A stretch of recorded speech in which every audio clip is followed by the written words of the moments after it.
안녕하세요. 제주도에 남편과 함께 카페를 운영하며 살고 있는 35살 여자입니다. 자상한 남편과 귀여운 딸아이, 우리 세 가족은 알콩달콩 행복하게 살고 있어요. 제가 제주도에 내려온 지 7년 정도 되는데요. 사실 27살이 되던 해 조금 이른 나이에 이혼을 경험하고 제주도에 내려왔어요. 혼인신고를 하지 않아서 이혼이라고 할 것도 없지만요. 지금은 재혼해 믿음직한 남편, 그리고 사랑스러운 딸아이를 케어하는 평범한 가정주부고요. 동시에 20대 여성으로 쇼핑몰 피팅 모델이라는 직업을 갖고 있죠. 남들이 말하는 소위 연예인 뺨치는 외모이지만 원래부터 이렇지는 않았답니다. 원래는 체력도 좋지 않고 운동을 싫어했어요. 관심을 두지 않았죠. 먹어대기만 하는 통에 제 몸은 99에서 100 사이즈를 입을 정도로 몸이 뚱뚱했죠. 이를 악물고 다이어트를 해 건강한 삶을 살게 된 계기가 있습니다. 제가 제주도에 내려왔는지 왜 밀어날 정도로 독한 마음으로 다이어트를 했는지 궁금하지 않으세요? 지금부터 제 인생의 큰 오점이기도 한 그 이야기를 들려드릴까 해요. 저는 원래 서울이 고향이고 여느 집처럼 평범한 집에서 자랐어요. 공무원으로 근무하시는 아버지, 집에서 살림을 똑 부러지게 하는 우리 엄마. 엄마는 아버지와 자식들에게는 항상 따뜻한 밥을 먹여야 한다며 부지런을 떠셨는데 음식 솜씨도 좋아 이것저것 요리를 많이 해주셨거든요. 그리고 제가 어려서 몸이 약해 한약, 양약 등 안 먹어본 약이 없거든요. 어렸을 때는 힘없이 쓰러지기 일쑤였고 평소에도 힘이 없어 보인다는 말을 자주 들었습니다. 몸의 원기 회복을 도와주고 기력 보충을 해주는 한약을 어려서부터 먹었던 탓일까요? 몸이 쉽게 붓고 살이 잘 찌는 체질로 변하게 되더라고요. 통통하다 못해 제가 봐도 뚱뚱했지만 그게 살아가면서 흠이라고 느껴지진 않았습니다. 그렇다고 사람들의 시선을 아예 의식하지 않은 건 아니었어요. 저도 사람이니깐요. 그 일이 있은 후에는 생각이 바뀌게 되었죠. 시간이 흐르고 대학을 졸업하고 사회생활 목전을 앞둔 어느 날이었어요. 엄마와 장을 보러 동네 마트를 다녀오던 길에 저는 극심한 복통에 시달리게 되었습니다. 엄마는 서둘러 119에 전화를 하셨고 그 길로 응급실로 갔죠. 이런 통증이 있었을 텐데 이걸 어떻게 참았습니까? 엑스레이나 초음파상으로 볼 땐 담석증과 급성 충수염이 의심되네요. 조금만 늦었어도 복막염으로 응급수술할 뻔했네요. 수술을 하는 게 좋을 것 같습니다. 네? 한 번도 아픈 적은 없었어요. 그동안 이런 적이 없었는데 오늘 갑자기 너무 아팠는걸요. 다른 이상은 없는 건가요? 큰 문제는 아니죠. 그대로 둬봤자 좋을 것도 없고 2가지 경우가 한 번에 올 수는 있지만 초음파로 봤을 때 이 정도면 큰 편이에요. 아주 심각한 건 아니지만 어차피 수술해야 됩니다. 우선 진통제 놔드릴 테니 조금 버텨보시고 내일 아침에 다시 봅시다. 그렇게 다음날 오전 9시쯤 저는 수술을 받았습니다. 수술 후 2주 정도를 병원에 입원했어요. 수술을 하며 컨디션 회복이 잘 되지 않아 여러 검사를 받았는데 결과가 조금은 충격이었습니다. 제가 초고도 비만인데다가 몸의 염증 수치가 상당히 높다는 거예요. 면역 수치는 현저히 낮아져 있는데 이대로라면 면역 체계가 무너져 어떤 병에 걸려도 이상하지 않을 만큼 상태가 좋지 않다고 했어요. 생각보다 많이 심각하네요. 몸이 어느 정도 회복되고 나면 운동도 하셔야 해요. 비만이 결코 좋은 것은 아닙니다. 여기서 더 심해지면 비만 질환으로 병원에서 살아야 할 수도 있어요. 약 처방해 드릴 테니 꾸준히 복용하시고 힘드셔도 운동하는 습관을 기르세요. 제가 뚱뚱한 건 이미 모두가 아는 사실이었지만 그렇게 심각한 상태인 줄 몰랐거든요. 저는 상당한 쪽팔림과 충격을 받았습니다. 퇴원 후 처방받은 약, 그리고 식이요법과 운동으로 15kg 정도를 어렵사리 감량했어요. 정말 운동을 싫어했지만 죽지는 말아야지 하는 생각에 이악 물고 버텼거든요. 날씬까지는 아니지만 남들이 말하는 통통한 몸을 갖게 됐죠. 그렇게 조금씩 건강관리를 하며 회사에 취직도 했습니다. 사회생활을 하다 보니 정말 예쁘고 몸매가 좋은 여자들이 많았어요. 딱 붙는 옷, 직장을 다니며 누구나 한 번쯤은 꿈꿔본 정장핏, 모델 같은 사람들, 44에서 55 사이즈의 적당한 굴곡을 가진 몸매는 저에겐 그림의 떡이었습니다. 매번 옷을 살 때면 빅사이즈로 사야 해서 여러 사이트를 찾아보고 겨우 몸에 맞는 옷을 구매할 수 있었죠. 점점 자존감을 잃어갈 때쯤 운동을 취미로 삼아보자 생각해 회사 내 등산 동아리에 가입했어요. 격한 운동을 싫어하고 약간의 두려움이 있었거든요. 하지만 등산은 조용히 잘할 수 있을 것 같았어요. 회사 일로 지친 몸을 상쾌한 공기를 마시며 힐링할 수 있기도 하고 운동도 하고요. 등산 동아리에 가입한 이후에도 저만 덩치가 커 보이는 것 같은 느낌을 받았습니다. 딱 붙는 옷, 색색의 예쁜 등산복을 입지 못한다는 사실에 우울감만 더 커져가고 있었거든요. 등산을 하다가 맨 뒤에서 처져도 동아리 회원들이 잘 챙겨주었는데 점점 지쳤는지 관심받게 날 무렵 마케팅팀의 한 직원이 저를 위로해 주더라고요. 그게 바로 전 남편이었습니다. 저에게 물을 건네며 힘들지 않냐며 같이 올라가지 않겠냐고 손도 잡아주고요. 그것을 계기로 연락처를 주고받아 점심시간에 같이 식사도 하고 커피도 마시며 가까워졌어요. 제가 평소에 건강관리를 하고 있는데 운동이 너무 어렵다며 고민을 이야기했죠. 그때 고맙게도 전 남편은 용기를 북돋아주고 싶다며 운동을 해보고 싶으면 적극적으로 도와주겠다고 했어요. 그렇게 퇴근 후 같이 헬스장을 끊어 한두 시간씩 같이 운동도 했고요. 더욱 사이는 가까워졌고 저희는 연인 사이로 발전하게 됐죠. 남편은 키도 훤칠하고 수려하게 생긴 외모에 정장이 잘 어울린다는 말 그대로 엄친아 스타일이었습니다. 회사에서도 여직원들이 수도 없이 대시를 할 정도로 인기 있는 남자였거든요. 저와 사귀고 나서도 저의 못생긴 외모나 저희를 쳐다보는 주변의 시선 따위는 의식하지 않았고요. 우습지만 회사에서 비밀 연애가 들통나 생긴 별명은 야수와 미남 커플이었어요. 저는 저만을 위해주는 남편의 다정다감하고 따뜻한 마음이 좋았어요. 어쩌면 제가 바랬던 것일지도 모르지만요. 위로가 많이 됐던 것 같아요. 그렇게 1년 정도의 연애 기간 후 저희는 결혼을 하게 됐습니다. 시아버지는 몇 년 전에 돌아가셔서 시어머니 혼자 살고 계셨는데 저를 탐탁지 않아 하셨어요. 정확히는 제 외모가 마음에 들지 않으셨던 거죠. 너 그 몸으로 아이나 제대로 낳을 수 있겠니? 다이어트를 좀 해야 되지 않겠어? 그래야 나중에 조금이라도 도움이 되지 않겠냐고. 엄마, 면전에 대고 그게 무슨 말이에요? 뚱뚱하면 애도 못 가져? 열심히 운동하고 우리끼리 알아서 할 테니 신경 끄세요. 그렇게 말하는 것도 스트레스야. 스트레스 받으면 더 힘들잖아. 그러니 그만해요. 남편이 그런 게 뭐가 중요하냐며 우리끼리 알아서 하겠다고 중간에서 채비를 해주었어요. 서로 난감한 상황이었지만 남편 덕분에 무사히 모면할 수 있었죠.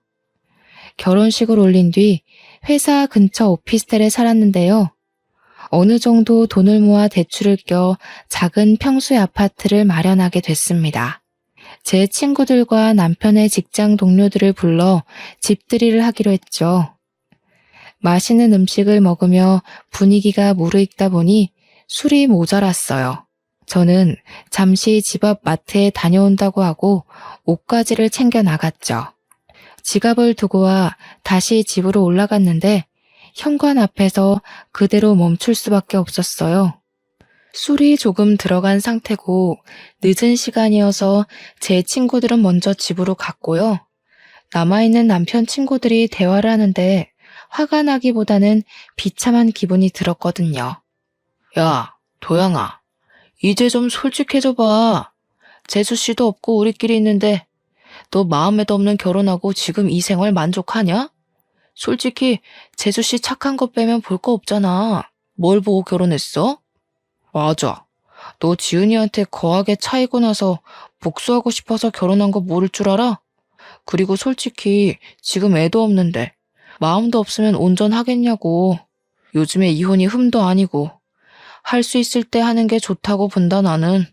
야, 너희들은 무슨 말을 그렇게 하냐? 그래도 미정이 심성이 착하고 고운 애야. 외모가 뭐가 중요해? 잘 살면 그만인데. 그리고 여기서 지은이 얘기가 왜 나오냐? 조심 좀 해. 말 나온 김에 조금 더 솔직해져 봐. 너 솔직히 지은이 아직도 못 잊고 있잖아. 아직도 연락하고 지내는 거 다 알아. 준규가 그러더라 임마. 결혼한 놈이 전 여자친구한테 미련 남아서 연락하는데 보기 좀 그렇다고. 그래, 그건 애들 말이 맞아. 결혼한 놈이 다른 여자랑 연락하는 게 말이 돼? 더군다나 그 여자가 전 여친이면 더더욱 안 되지. 너 재수 씨한테 미안해서라도 그러면 안 되는 거야. 정리를 하긴 해야지. 지은이를 정리하던 재수 씨를 정리하던 그건 너의 몫이니까. 저는 남편과 친구들이 하는 이야기를 듣고 당장이라도 소리를 치고 싶었습니다. 하지만 제 꼴이 우스워 보일까 눈물이 나오려던 걸 꾹 참았죠. 아무런 내색도 하지 않으며 지갑을 두고 왔다며 황급히 자리를 빠져나왔죠. 집에서 조금 떨어진 공원에 앉아 펑펑 울다 겨우 마음을 진정시켰고요. 저 지금까지 살아오면서 제가 뚱뚱한 건 알았지만 그것 때문에 상처받은 일은 없었거든요. 하지만 이번에는 정말 비참하고 제 자신이 초라하게 느껴지더라고요. 아무렇지 않은 척하느라 힘들었지만 어쨌든 술을 사들고 다시 집으로 들어갔답니다. 며칠 뒤 집들이가 끝나고 아직도 전 여자친구를 못 잊고 있나 하는 생각에 저는 하루라도 편히 잠을 잔 날이 없었어요. 이 사람이 결혼을 정말 후회하고 있나 하는 생각에 걱정도 되고 불안했거든요. 꿈을 꾸면서도 전 여자친구를 생각하는 것 아닌가 싶었고 이대로는 안 되겠다 싶었어요. 그래서 저는 남편이 잠든 틈을 타 휴대폰을 확인하게 되었죠. 평소 휴대폰을 잠그지 않아 휴대폰을 살펴보는 게 어렵지는 않았습니다. 전화 기록과 메시지를 살펴보는데 전 여자친구와 주고받은 연락이 그대로 있는 게 아니겠어요? 지은아, 내가 다 잘못했어. 한 번만 만나서 다 이야기할게.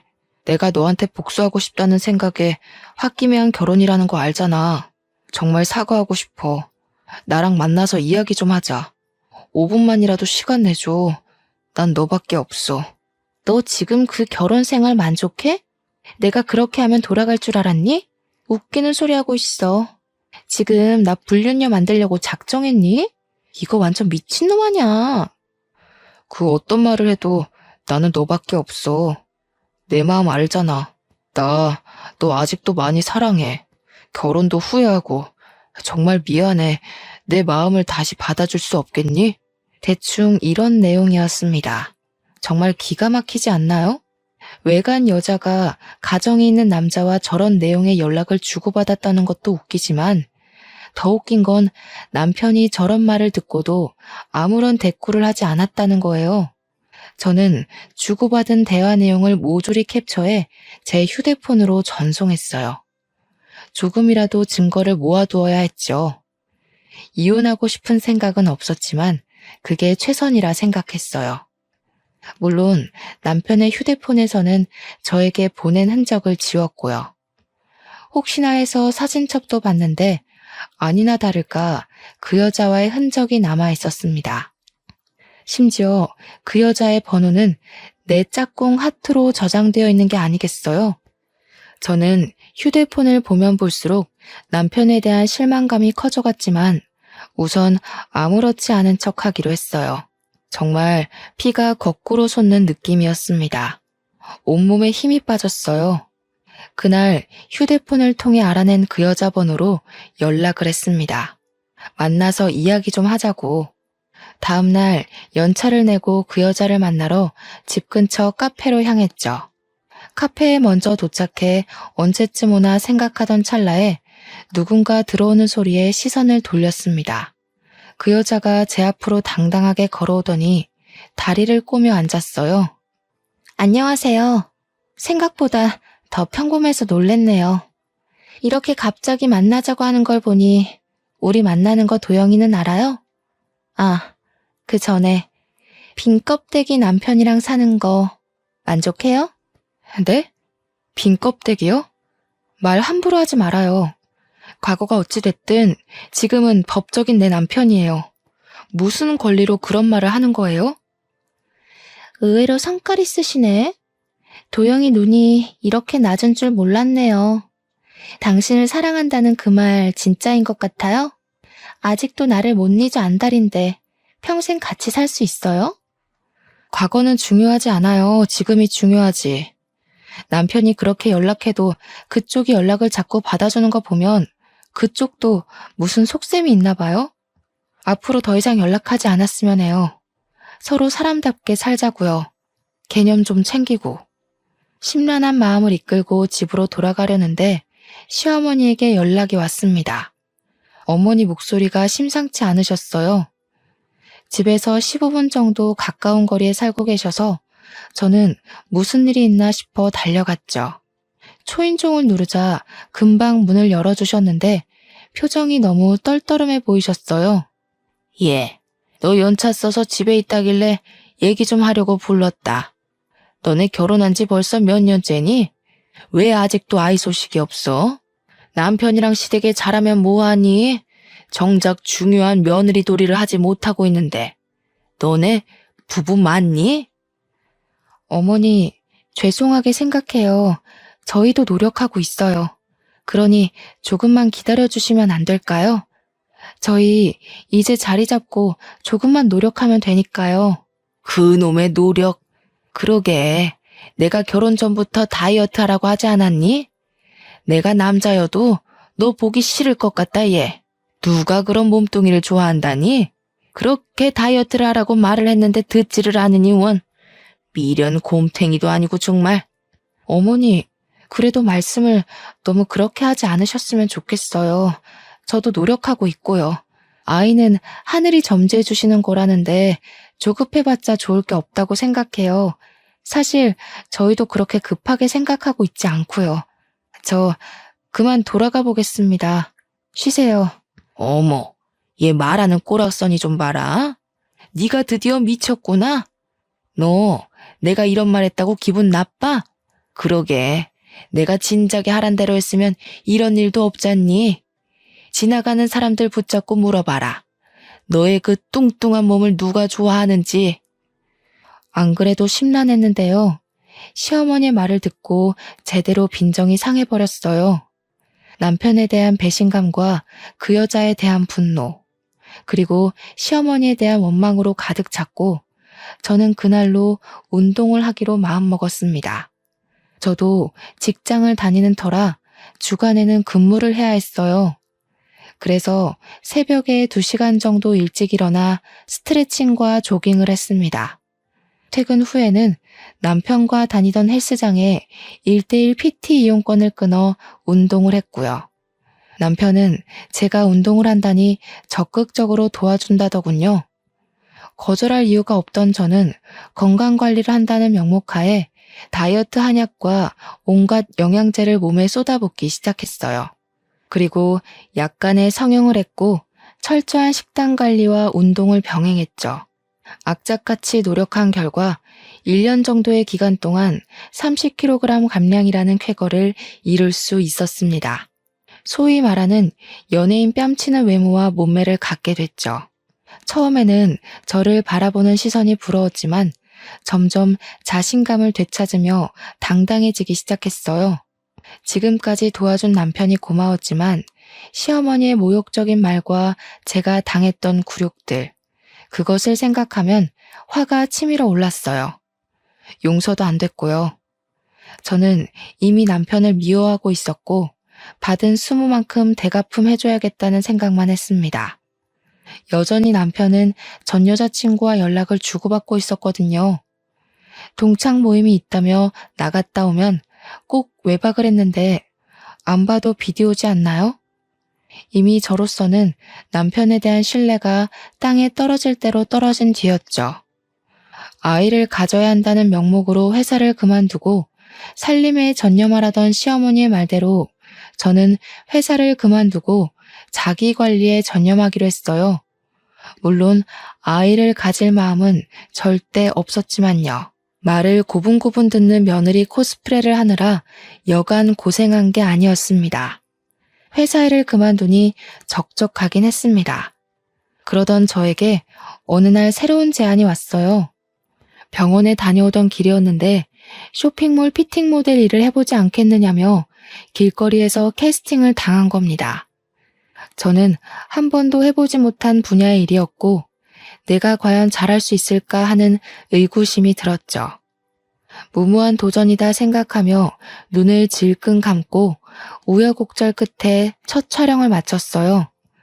반응은 폭발적이었고 저는 인터넷으로도 조금씩 유명세를 치르기 시작했고요. 제 덕분에 매출이 올랐다며 쇼핑몰 사장님이 돈을 더 챙겨주시기도 하셨어요. 얼굴이 이뻐진 탓에 사장님이 화장품 모델로 한번 해보라길래 딱 한 번 온라인 화장품 모델을 나갔거든요. 그런데 반응이 좋아서 화장품 모델까지 고정적으로 일하게 됐습니다. 처음에는 그저 이 상황이 얼떨떨하기만 했어요. 길을 지나가면 알아보는 사람도 생기고 자신감이 하늘로 솟구치고 있었죠. 덕분에 돈도 직장인 월급의 두세 배는 많이 벌 수 있었고 마음의 여유도 생겼습니다. 유명한 잡지사에 떠오르는 모델계의 샛별이라는 주제로 인터뷰하기도 했고요. 제 과거 사진을 공개하며 다이어트 비결, 운동 비결 등을 숨김없이 오픈했는데 오히려 반응이 더 좋아서 쇼핑몰 매출이 급상승했다고 인센티브까지 넉넉하게 받았습니다.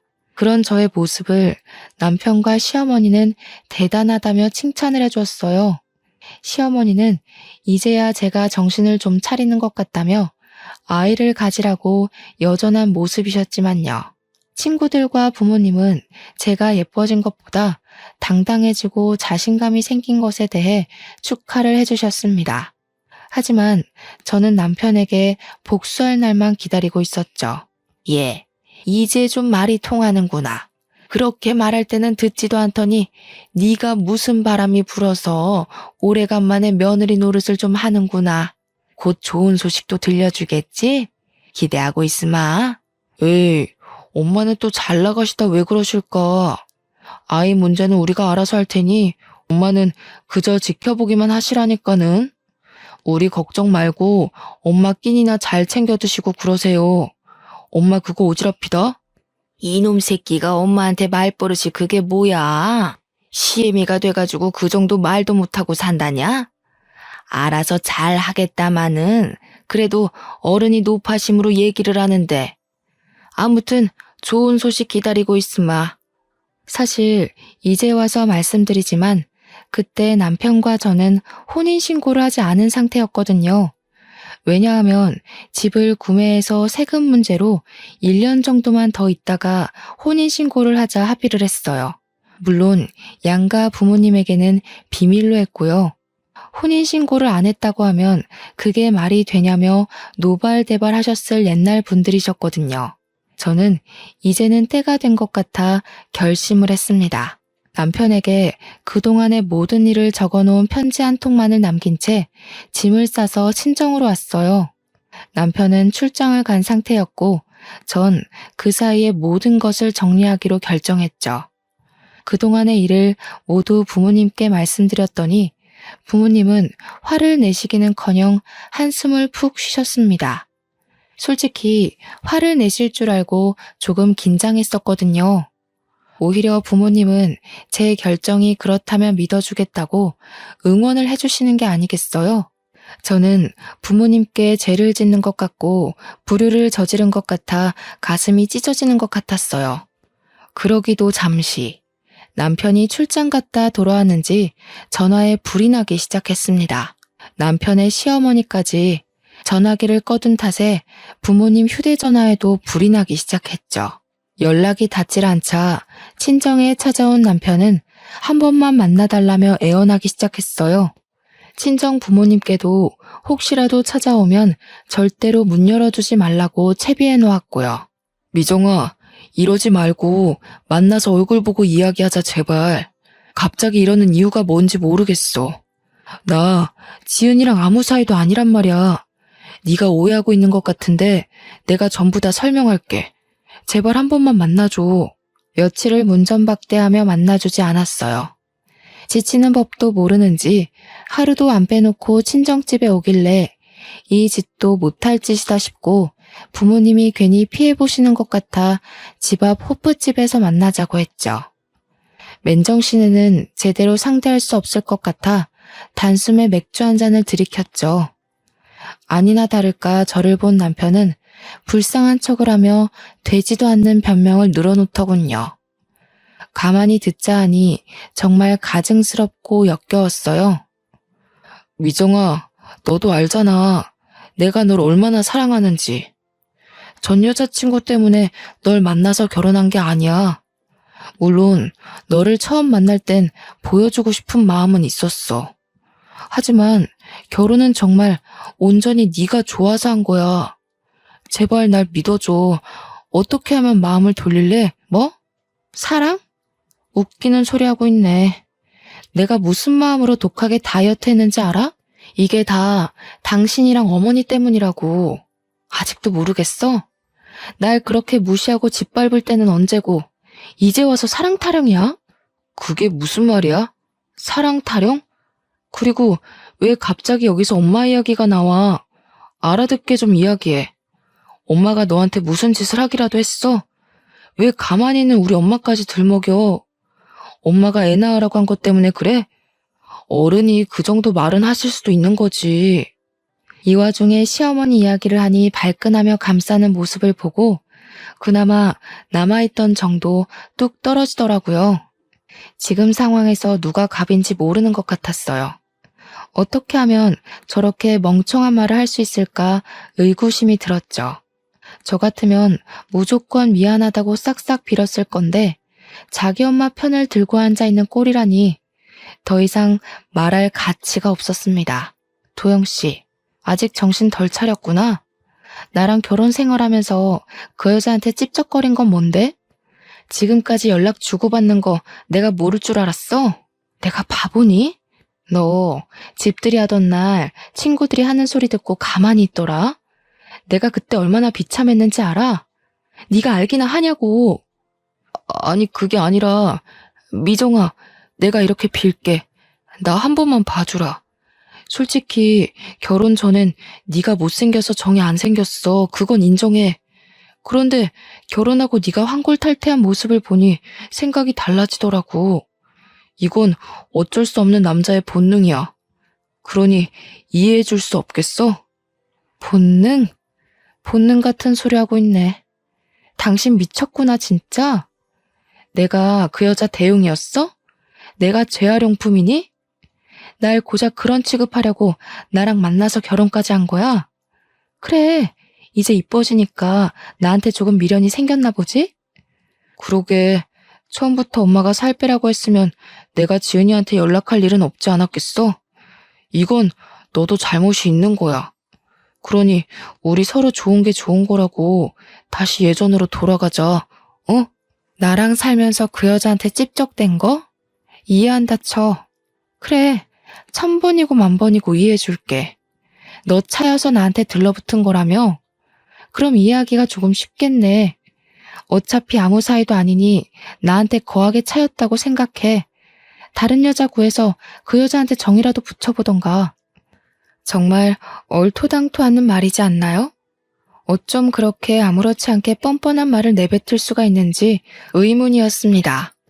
머리를 열어 속을 들여다보고 싶었어요. 저는 제가 고작 그딴 취급을 받았다는 사실에 화가 머리 끝까지 났죠. 제 앞에 있던 맥주잔을 들어서 남편 얼굴에 확 부어버리고 소리치고 나왔어요. 너 따위 때문에 뺀 내 살들이 아까워. 그럼 이제라도 그 잘난 전 여자친구 만나서 결혼 생활 시작하면 되겠네. 너랑 나랑 무슨 사이라도 돼? 우리 어차피 혼인신고도 안 했으니 네 마음대로 해. 이후로도 전 남편은 전화, 문자, 심지어 인터넷으로도 미친 듯이 연락을 하기 시작했습니다. 제가 전부 무반응으로 대처하니까 이번에는 시어머니가 연락을 해오더군요. 얼굴 보며 만나서 이야기하자는 말에 드러나 보려고 시댁 근처 카페로 갔죠. 카페에 들어가기 전 앉아있는 시어머니를 가만히 쳐다봤어요. 딱 봐도 어떻게 구슬려야 애가 돌아올까 하는 표정이 한눈에 봐도 느껴집니다.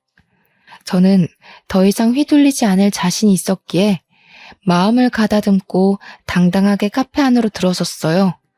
여차하면 머리채도 잡히겠구나 각오하고 예상하면서요. 잘 지내셨죠? 저는 도영 씨랑 이야기가 끝난 걸로 아는데요. 도영 씨한테 전해들은 이야기 없으신가요? 저한테 더 하실 말씀이라도 있으신가요? 설마 여기서 더 살 빼라는 말씀하시려고 온 건 아닐 테고. 예, 너는 정신이 있는 애니 없는 애니? 이혼이 그렇게 쉽니? 어떻게 종이에 띡 몇 자 끄적여놓고 집 나가서는 이혼하자는 말이 그렇게 쉬워? 부부싸움은 칼로 물베기라지만 그래도 네가 이러면 안 되는 거야. 솔직히 네가 진작에 관리하고 남자 마음을 사로잡을 줄 알았으면 이런 일도 없었다. 쉽냐고요? 저한테는 쉽죠. 어려울 것도 없는데요. 말이 나와서 얘기하는데요. 도영 씨랑 저 어차피 혼인신고도 안 한 사이인데요? 그냥 사귀다가 헤어진 거죠. 아니, 정확하게 말하자면 제가 도영 씨를 찬게 되나요? 제가 혼인신고를 안 했다는 말을 하니 시어머니의 표정이 굳더군요. 정말 모르셨던 눈치였어요. 저야 그렇다 치지만 헤어진 마당에 얘기는 했어야 하는 거 아닌가요? 물론 저는 아쉬운 것 없었지만요. 도영 씨가 혼인신고 이야기는 안 했나 보네요. 어머니, 아니, 아줌마, 뭔가 대단히 착각하고 계시나 본데 우리 아무 사이 아니거든요? 저한테 이래라 저래라 하지 마시고요. 댁내 아드님 간수나 잘하세요. 뭐? 아줌마? 야, 너 말 다 했어?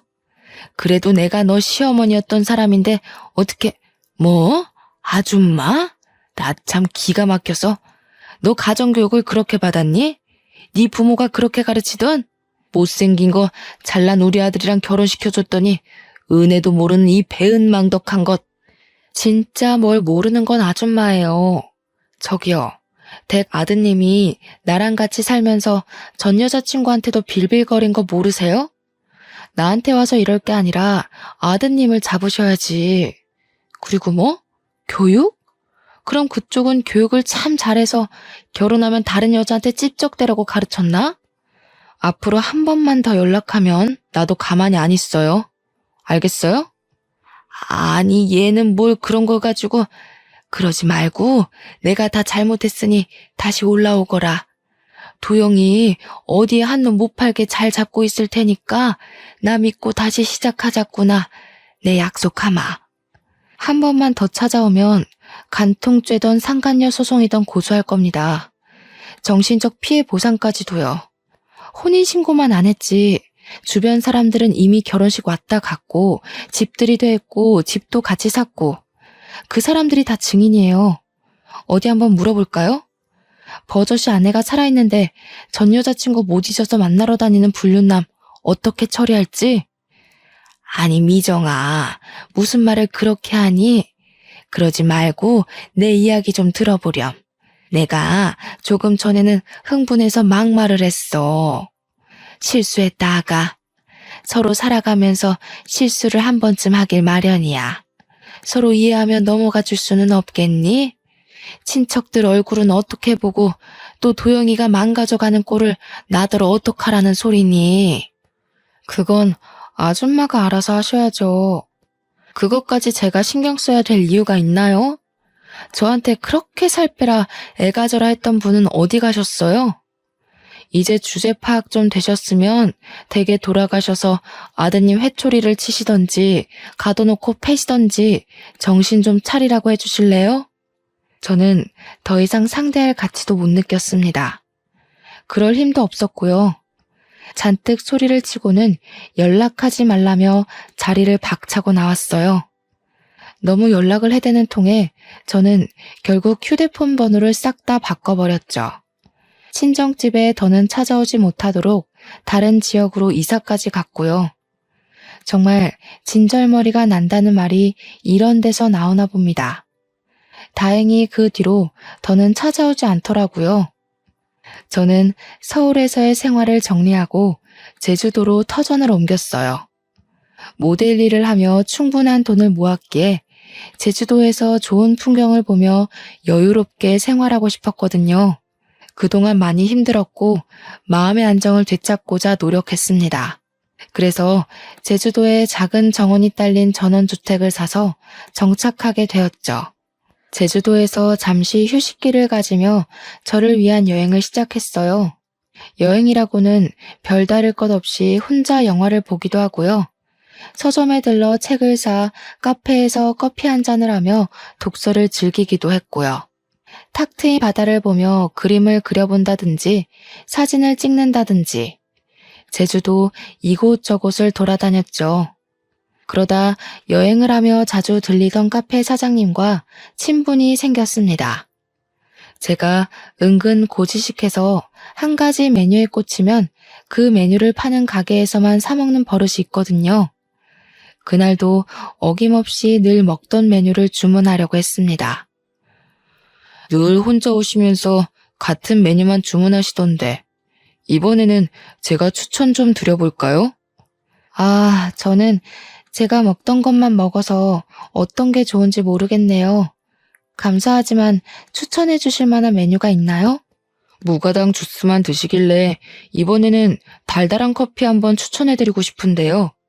따뜻한 바닐라 크림 라떼 어떠세요? 제가 제일 추천드리는 메뉴예요. 그 일을 계기로 카페에 자주 방문하며 사장님과 많은 이야기를 하게 됐습니다. 나이는 저보다 5살 많았고 원래 제주도가 고향인 사람이었습니다. 대화를 하다 보니 이야기를 경청해 주시는 모습이 마음이 참 따뜻한 사람인 걸 느꼈어요. 저에게 제주 생활을 하며 불편한 것이 있으면 얼마든지 터놓고 이야기하라고 해주셨고 실제로도 많이 챙겨주셨죠. 카페에 자주 방문하며 사장님과 많은 이야기를 나누게 되었는데요. 알고 보니 사장님은 저와 비슷한 아픔을 가지고 있더라고요. 그래서 그런지 저에게는 사장님이 더욱 공감과 위로가 되는 존재로 다가왔습니다. 저는 제주도에서 생활하며 여전히 모델 일을 꾸준히 하고 있었는데요. 어느 날 한 해외 잡지사에서 저를 인터뷰하고 싶다며 제의가 들어온 게 아니겠어요? 남들도 다 알만한 유명한 대형 잡지사라 저는 잔뜩 긴장한 채 인터뷰에 응했고요. 원래부터 모델 일을 했던 게 아니고 전문적으로 배워본 적도 없는 터라 많이 긴장했죠. 그런 저를 가족들과 카페 사장님은 응원을 해주셨어요. 그 잡지사에서는 제가 모델 일을 하게 된 이유에 대해 인터뷰를 했습니다. 지난번과 같이 제 과거 사진과 함께 있는 그대로를 보여드렸어요. 처음부터 원해서 갖게 된 직업은 아니지만 지금의 저를 있게 한 건 과거라고 하면서요. 결국 그 인터뷰가 계기가 되어 저는 이탈리아에서 열리는 패션쇼에 초대받게 됐습니다. 명품 브랜드는 아니지만 의류 화보도 찍게 되었고요. 제주도와 서울, 외국으로 가며 정말 바쁘게 2년 정도를 보냈죠. 힘이 들고 지칠 땐 언제나 뒤에 카페 사장님이 계셨습니다. 그렇게 저희는 마음이 통해 연인 사이로 발전하게 됐고요. 그런데 뜬금없이 잊고 지냈던 사람이 저를 찾아왔습니다. 저의 소식을 접한 전 남편은 콩고물이라도 주워 먹고 싶었는지 제주도로 저를 찾아왔습니다. 바뀐 번호를 어떻게 알았는지 전 시어머니 연락도 오고요. 여긴 웬일이야? 무슨 염치로 당신이 여기로 오는 거야? 정말 나를 생각한다면 더 이상 찾아오지 말아야지. 내가 유명해지니까 탐이 나디? 미안하지만 더 이상 당신과 엮이고 싶지 않으니 그만 가줘. 나도 이렇게까지 하는 거 정말 싫어. 하지만 어쩌겠어. 이미 내 마음은 너한테 있는걸. 그러지 말고 우리 다시 잘해보자. 어머니도 그걸 바라시고. 같이 서울로 가서 예전처럼 행복하게 잘 살자, 미정아. 결국 아쉬워서 온 거겠지. 내가 예뻐지고 돈 많이 벌고 유명해지니까 그제야 며느리 취급하고 싶으시다던? 너는 또 뭔데? 난 더 이상 너희들 상대할 가치를 못 느끼겠으니까 험한 꼴 당하고 싶지 않으면 당장 꺼져. 뭐? 험한 꼴? 너희들? 너 정말 이렇게 나올래? 너 그 카페 사장이랑 무슨 사이야? 너 나 몰래 남자도 만났어? 이거 안 되겠네. 오냐오냐 해줬더니 아주 끝까지 기어오르네. 너야말로 험한 꼴 당하고 싶어? 좋은 말 할 때 순순히 내 말대로 해.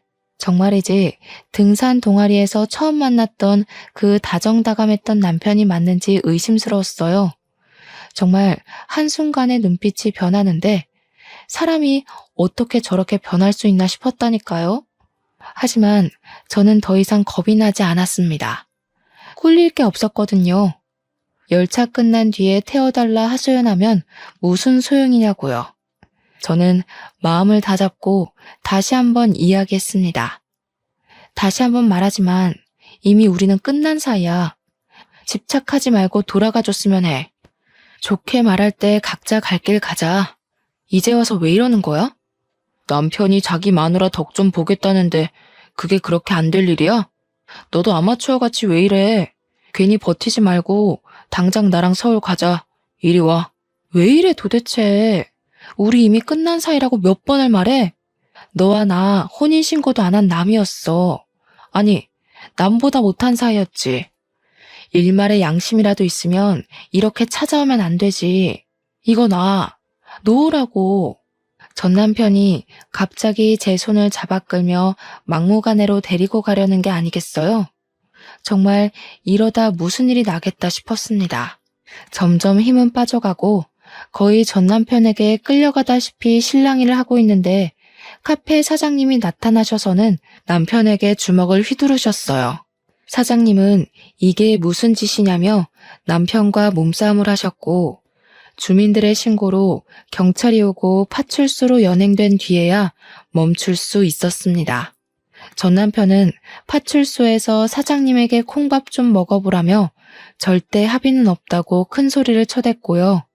당사자였던 저는 제가 오히려 당할 뻔한 건데 사장님이 구해주신 거라고 말씀을 드리니 상황이 역전되어 그 사람은 저희가 합의를 해주지 않으면 꼼짝없이 철창에 갇혀 지낼 신세가 되었죠. 다시는 찾아오지 않고 연락하지 않는다는 조건으로 합의를 해주었고 사장님과 저는 터덜터덜 집으로 왔습니다.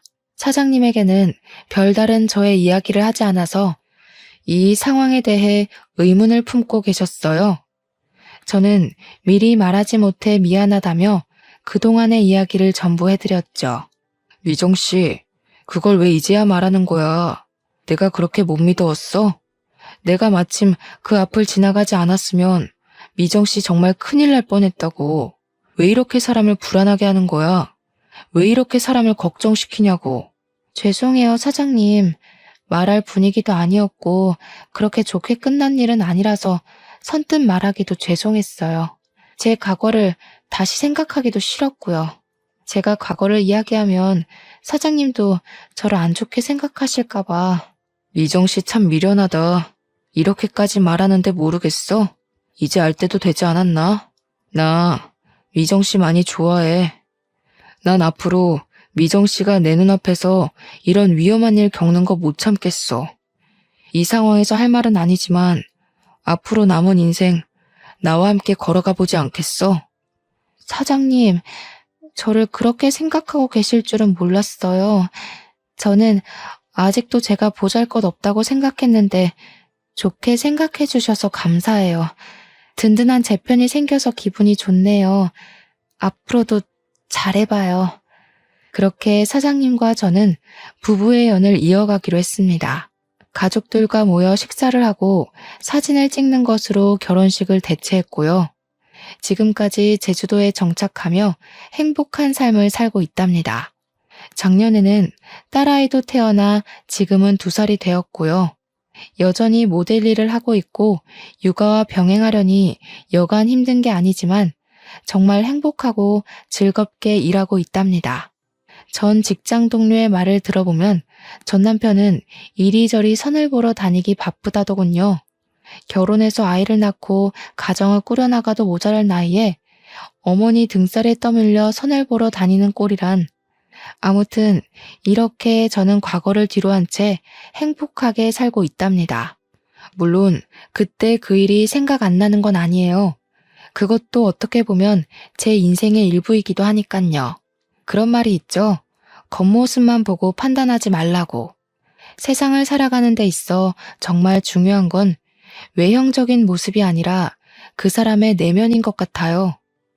외모로 기준을 잡고 살아가다 보면 드넓은 세상에서 과연 무엇을 얻을 수 있을까요? 아름다운 외모를 가지고 있으면 누구나 그 외모를 사랑할 수 있지만 어떤 사람을 내 곁에 두느냐는 내 성격과 마음으로 결정하는 거라고 생각해요. 여러분도 사람의 겉모습만 보고 판단하지 마시고 그 사람의 깊은 내면을 들여다볼 수 있도록 조금만 노력하시면 이 세상 그 무엇보다 소중한 인연을 만나실 수 있으실 겁니다. 외모가 어떻든 간에 당신은 존재 자체만으로도 특별하고 사랑받는 사람이라는 걸 기억해 주세요. 저의 긴 사연을 읽어주셔서 감사드리고 행복한 일만 가득하셨으면 좋겠어요.